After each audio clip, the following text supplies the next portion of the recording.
کیف نستقبل رمضان، رمضان المبارک کا استقبال کیسے کیا جائے؟ جب بھی کسی مہمان نے آنا ہوتا ہے یا کسی کے پاس انسان مہمان بن کے جاتا ہے تو اسے کچھ پہلوؤں میں اپنے آپ کو تیار کرنا ہوتا ہے۔ تو ایک مسلمان کی تیاری سب سے پہلے، اگر وہ کسی تیاری کے پہلوؤں کو اختیار کرتا ہے تو پہلا پہلو اور پہلا اصول ایمانی تیاری کے لیے اپنی نیت کا مراجعہ کرے، اپنی نیت کو خالص کرے، اور اپنی تمام تر سوچ اور فکر اور انسان کی چاہت اس کا رخ صرف ایک رخ ہو کہ میرا رب راضی ہو جائے۔ ویسے تو انسان کو 12 مہینے 24 گھنٹے اپنی نیت کو خالص کرنا چاہیے، کیونکہ اگر نیت خالص نہیں ہے تو انسان جتنی بھی عبادت کرے، جتنا بھی بڑا کام کرے، اس کام کو اللہ کے ہاں کوئی بھی مقام حاصل نہیں ہے۔ تو نیت ایک ایسا مرحلہ ہے جس میں انسان اگر کامیاب ہو جاتا ہے تو اس کے لیے تھوڑا عمل بھی اس کی کامیابی کے لیے کافی ہو جاتا ہے۔ رسول اللہ صلی اللہ علیہ وسلم نے اس لیے فرمایا اخلص دینک یکفیک القلیل من العمل، اپنی نیت کو خالص کر لو، تھوڑا عمل تمہاری کامیابی کے لیے کافی ہو جائے گا۔ اخلاص اور خلوص نیت، اس ضمن میں 4 باتیں ہمیں ہر وقت یاد رکھنی چاہیے۔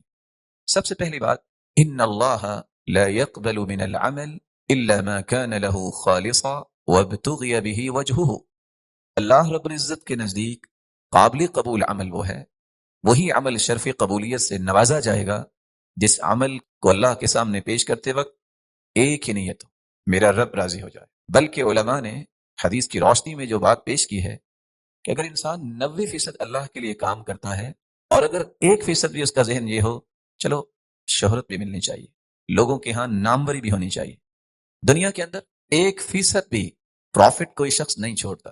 2 لوگ کاروبار کرتے ہیں، حساب و کتاب جب مکمل ہوتا ہے 1% بھی کوئی پروفٹ چھوڑنے کے لیے تیار نہیں ہوتا، لیکن حدیث کیا کہتی ہے؟ من عمل عملا اشرک فیہ معی غیری ترکتہ وشرکہ، جس شخص نے میری رضا کے لیے عمل کیا لیکن میری رضا کے ساتھ کسی اور کی رضا کو بھی شریک کیا، اللہ رب العزت قیامت کے دن فرمائیں گے ترکتہ وشرکہ، جاؤ جو میرا حصہ تھا میں وہ بھی چھوڑتا ہوں، فلیطلب ثوابہ من عندی، دوسری روایت کے الفاظ ہیں جس کے لیے تم نے کام کیا، میرے علاوہ جس کی رضا چاہنے کے لیے تو نے کام کیا، آج اس عمل کا اجر بھی اس سے ہی جا کے لے لو۔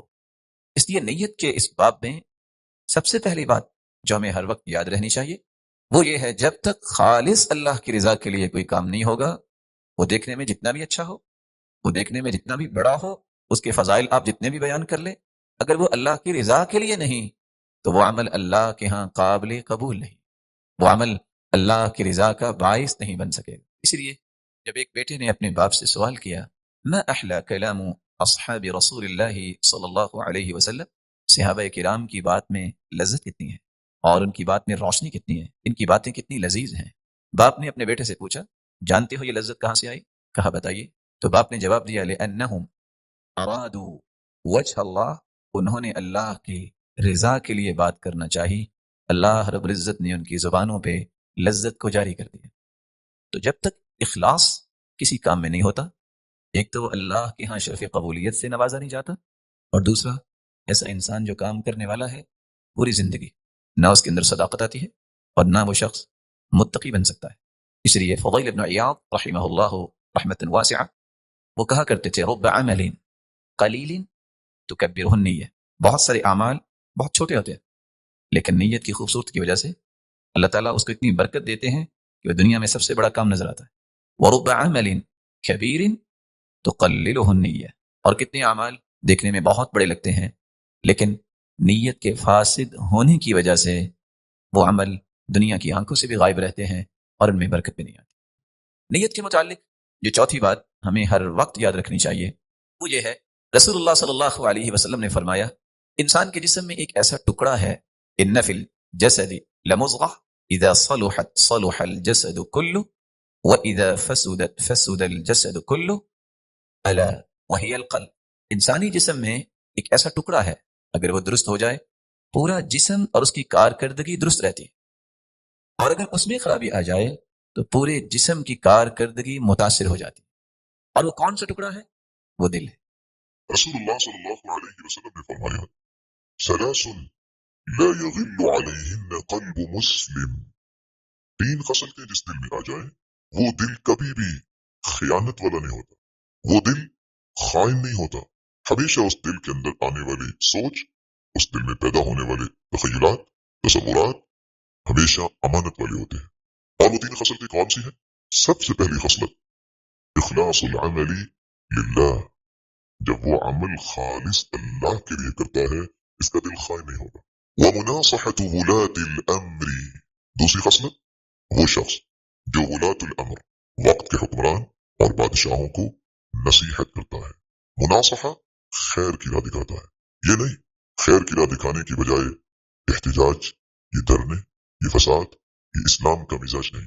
اسلام کا مزاج کیا ہے؟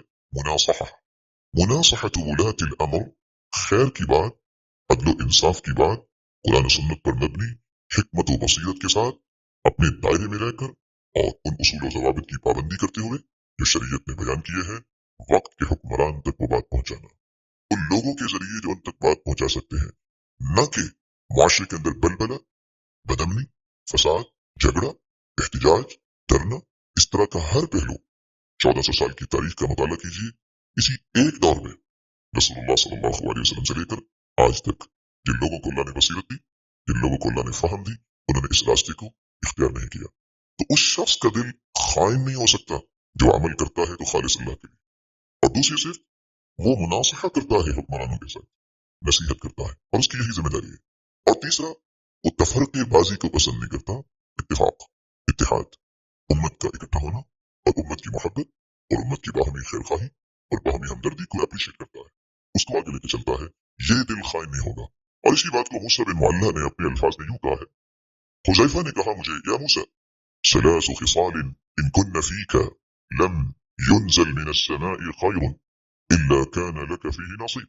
اے موسیٰ، 3 خصلتیں اگر آپ کے اندر آ جائیں تو آسمان سے جتنی بھی خیر نازل ہوگی تیرا حصہ اللہ اس میں سے ضرور رکھے گا۔ آسمان سے جتنی خیر و برکت نازل ہوتی ہے، اگر 3 خصلتیں تیرے اندر آ جائیں تو ہر اس خیر و برکت میں تیرا حصہ اللہ ضرور رکھے۔ وہ کون سی 3 خصلتیں ہیں؟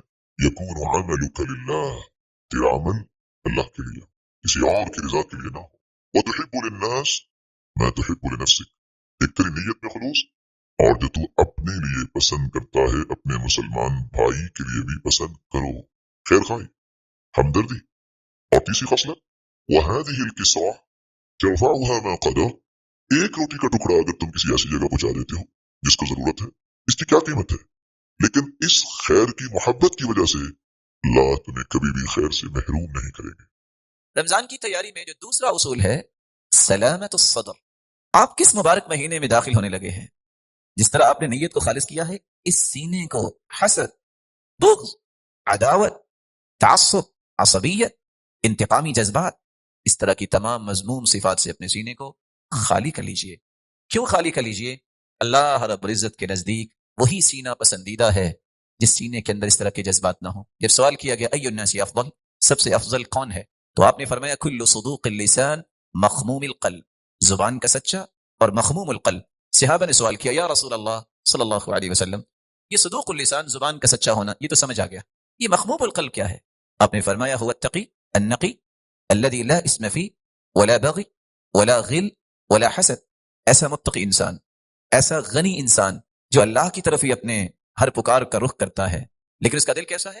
الذي لا اسم فيه ولا بغي ولا غل ولا حسد، جس کے دل میں گناہ کے جذبات نہیں، جس کے دل میں بغاوت کے جذبات نہیں، جس کے دل میں دھوکہ اور فراڈ کے جذبات نہیں، جس کے دل میں کسی مسلمان کے بارے میں حسد اور بغض نہیں، یہ دل اللہ کے ہاں بہت پسندیدہ ہے۔ سعد بن معاذ رضی اللہ تعالی عنہ، جن کی عمر جب دنیا سے گئے ہیں تو 36 یا 37 سال تھی، 30 سال کے بعد یہ مسلمان ہوئے اور ایمان کی حالت میں انہوں نے 6 سال یا اس سے کچھ زیادہ گزارے۔ اب مجھے بتائیے 6 سال کتنی عمر ہوتی ہے؟ لیکن اللہ تعالیٰ کو اس شخص کا دل اتنا پسند تھا، جب مسجد میں بیٹھے بیٹھے اللہ کے رسول نے فرما دیا سَيَطْلُعُ عَلَيْكُمُ الْآنَ رَجُلٌ مِنْ هَذَا الْفَجْرِ مِنْ أَهْلِ الْجَنَّةِ، اب اس دروازے سے جو شخص آئے گا وہ جنتی ہوگا۔ اب سب دیکھ رہے ہیں کون آئے گا، فَإِذَا هُوَ سعد، کیا دیکھا؟ سعد رضی اللہ تعالیٰ عنہ آئے، جنہوں نے بائیں ہاتھ میں جوتی پکڑی ہے اور دائیں ہاتھ میں کونٹھی پکڑی ہوئی ہے، وَتَقْطُرُ لِحْيَتُهُ مَاءً، اور ان کی داڑھی مبارک سے پانی کے قطرات گر رہے ہیں۔ آپ سوچ سکتے ہیں موت نہیں آئی، قبر میں نہیں گئے، حشر میں نہیں اللہ کے پاس آئے، حساب و کتاب نہیں ہوا، اور اس سے پہلے ہی ان کو جنت کی بشارت مل گئی۔ کس طرح انسان سوچتا ہے کہ اس کو جنت کی کیسے خوشخبری مل گئی؟ صحابی ان کے گھر گئے، 3 دن رہے، پوچھا بیٹا کیسے آئے تھے؟ کہا یہ دیکھنے ہی آیا تھا آپ کو جنت کی بشارت کیسے ملی ہے۔ تہجد آپ بھی پڑھتے ہیں وہ تو میں بھی پڑھتا ہوں، جو نیکیاں آپ کرتے ہیں وہ تو میں بھی کرتا ہوں۔ فلما ولیت دعانی، جب میں جانے لگا تو کہا بیٹا بات سنو، ایک کام میں کرتا ہوں شاید تیرے کام بھی آ جائے۔ جی بتائیے کون سا کام؟ لا اجد غلا لاحد من المسلمین، بیٹا میں نے آج تک اپنے دل میں کسی کے بارے میں بغض نہیں رکھا۔ اور دوسری روایت ولیس فی قلبی غمر، میں نے کسی کے بارے میں گرا نہیں رکھی۔ ولا احسد على احد على شيء اعطاه الله اياه، میں نے آج تک کسی پر حسد نہیں کیا۔ حسد کون کرتا ہے؟ جو اللہ کا دشمن ہوتا ہے۔ حسد کا مطلب کیا ہے؟ اللہ کے فیصلوں پر اعتراض، اللہ تو نے اس کو کیوں دیا، یہ تو مجھے دینا تھا۔ اللہ کو زیادہ پتا کس کو دینا ہے۔ تو اس خوبصورت صفت کی وجہ سے جنت کی بشارت مل گئی۔ 30 سال کی عمر میں مسلمان ہوئے، 6 سال اور اس سے کچھ دن زیادہ دنیا میں رہے، فوت ہو گئے۔ جس دن فوت ہوئے، صحیح الجامع کی روایت ہے، اللہ کے رسول صلی اللہ علیہ وسلم نے کیا فرمایا؟ 6 سالہ ایمان، اہتز عرش الرحمن لموت سعد بن معاذ، میرے صحابہ سعد بن معاذ فوت ہوئے، ان کی روح جب فرشتے لے کے گئے تو اس کے استقبال کی خوشی میں اللہ کا عرش جھوم اٹھا۔ کیا وجہ تھی؟ اس دل کو خوبصورت بنائیے۔ آپ لالٹین، آپ کو لائٹ لگاتے ہیں، جتنے گلاسز اور مرر صاف ہوتا ہے اتنی لائٹ دور تک جاتی ہے۔